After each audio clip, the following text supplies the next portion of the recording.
था जिमी नाम का। जिमी अपना समय अक्सर इधर उधर अकेला घूमा करता था, खाने की खोज में और खुद को बना रखने में। एक दिन जिमी बहुत ही भूखा था और उसको खाने के लिए कुछ न मिला। उसने हर जगह बहुत ढूंढा, परंतु उसको भोजन के लिए कुछ भी प्राप्त न हो पाया। कई दिनों तक यही हाल रहा।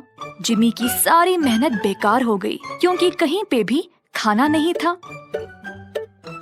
अतः जिमी बहुत दुबला पतला सा और दुर्बल बन गया। एक दिन जिमी कुछ भोरियों के पास चल रहा था, अपनी भूख को लेकर तड़प रहा था। उसी समय उसको मकाई का एक बड़ा सा भोरी मिला। जिमी मकाई को देखकर हैरान और खुश हो गया।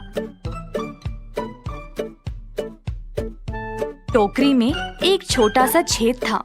अंदर घुसने के लिए जिमी के लिए वो छेद काफी था और प्रतीक्षा किए बिना जिमी तुरंत मकाई पर टूट पड़ा।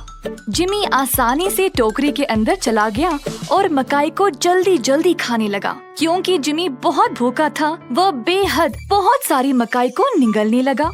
वह ललचा गया और एक एक करके खाता ही गया।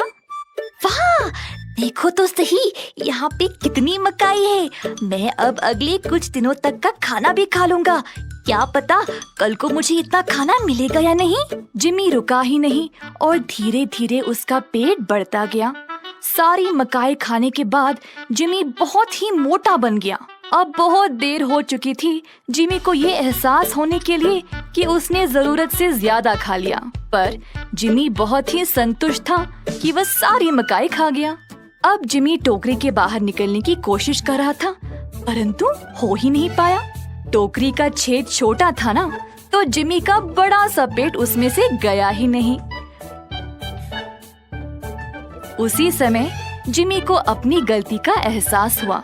वह चिल्लाने लगा, हे भगवान, मैं इस टोकरी से अब कैसे निकलूं? मेरी मदद करो भगवान। जिमी बहुत डर गया। अगर किसी ने उसको देख लिया तो उसकी जान ही चली जाएगी। वह चिल्लाता रहा मदद के लिए। उसी समय एक बिल्ली जिमी की चीख को सुनकर वहां पर आई। बिल्ली ने पूछा कि क्या हुआ। जिमी ने बिल्ली को सारी घटना सुनाई और बिल्ली को मदद के लिए मांगा। बिल्ली बोली, तुम्हें पतला होने तक का इंतजार करना पड़ेगा, तभी टोकरी के बाहर निकल पाओगे। अब जिमी टोकरी के अंदर ही बेहाल बैठा रहा, पतले होने के इंतजार में।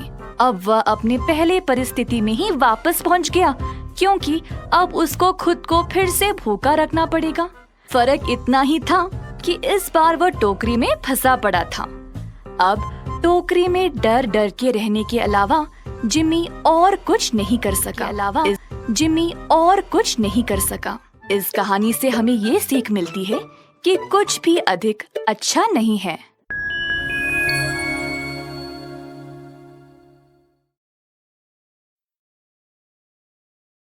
हर दिन एक भिखारी दरवाजे के पास आकर भीख मांगता था और घर का मालिक हमेशा घर के बाहर आते ही उसे देखकर फिर जाया करता। कई बार उसके लिए गालियां भी बकता। वो कहता, तू जिंदा ही क्यों है? पूरी जिंदगी ऐसे ही भीख मांगेगा क्या? धरती का बोझ क्यों बना बैठा है? और कभी कभी उस भिखारी को गुस्से में वह धक्का भी मार दिया करता। इतना कुछ हो जाने के बावजूद भिखारी के मुंह से सिर्फ यही निकलता कि भगवान तुम्हारे पापों को माफ करे। एक बार सेठ को धंधे में बड़ा नुकसान होने की खबर मिली। सेठ बहुत परेशान था कि तभी उसके दरवाजे पर वही भिखारी आया। गुस्से में अपना आपा खोते हुए सेठ ने उस भिखारी को पत्थर दे मारा। पत्थर लगने के कारण भिखारी का सर फूट गया और उसके सर से खून बहने लगा। फिर भी दर्द से कराहते हुए भिखारी ने इतना ही कहा, भगवान तुम्हारे पापों को माफ करे। भिखारी वहां से चला गया। सेठ सोच में पड़ गए। भिखारी को पत्थर मारा, फिर भी उसने सिर्फ प्रार्थना की। सेठ का गुस्सा शांत हुआ। सेठ का मन शांत हुआ भिखारी का रहस्य जानने के लिए। सेठ ने भिखारी का पीछा करना शुरू कर दिया। भिखारी जहां जहां जाता सेठ उसके पीछे जाता। सेठ ने देखा कि कोई उसको खाना देता, कोई उसको मारता, कोई अपमानित करता तो कोई गाली देता। लोग भिखारी के साथ चाहे जैसा व्यवहार करते, लेकिन भिखारी सबके लिए एक ही प्रार्थना करता, भगवान तुम्हारे पाप माफ करें, अब रात होने को आई थी। भिखारी अपने घर जाने के लिए लौटा। वो अपने घर पहुंच गया, लेकिन सेठ अब भी उसका पीछा कर ही रहा था। एक पुरानी टूटी हुई खटिया पर एक बूढ़ी औरत लेटी हुई थी, काफी कमजोर और बीमार लग रही थी। वह भिखारी की पत्नी थी। अपने पति को वापस आता देख वह खाट से उठ खड़ी हुई। पत्नी ने अपने पति के भीख वाले कटोरे में देखा, उसमें सिर्फ आधी बासी रोटी थी। उसे देखकर वह बोली, आज बस इतना ही मिला? और हाँ, आपके सिर से खून निकल रहा है, ये चोट कैसे लगी? बूढ़ा भिखारी बोला, आज बस इतना ही मिला, किसी ने कुछ दिया ही नहीं। सबने गालियां दी और एक ने पत्थर भी फेंका, इसीलिए मेरा सर फट गया। एक गहरी ठंडी सांस लेकर बूढ़ा भिखारी फिर से बोला, ये मेरे ही पापों का फल है। तुम्हें याद है, कुछ सालों पहले हम कितने अमीर थे? क्या कुछ नहीं था हमारे पास? हमारे पास हर चीज जरूरत से ज्यादा थी, लेकिन हमने कभी दान नहीं किया।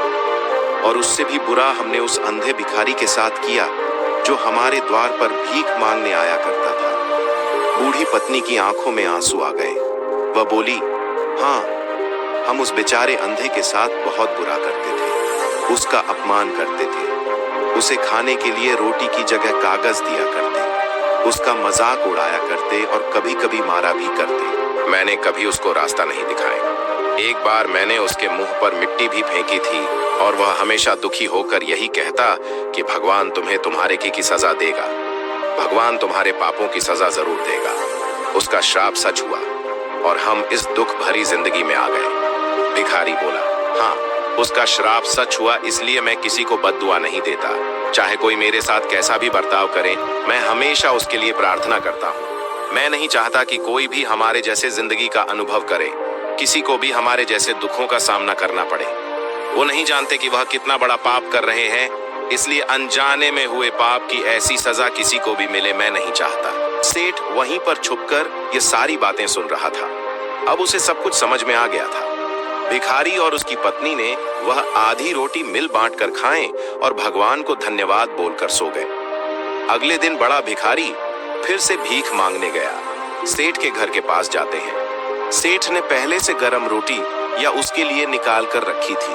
उसे देते हुए सेठ विनम्रता से बोला, माफ कर दीजिए बाबा, उसे बहुत बड़ी गलती हो गई। बूढ़ा भिखारी बोला, भगवान तेरा भला करे।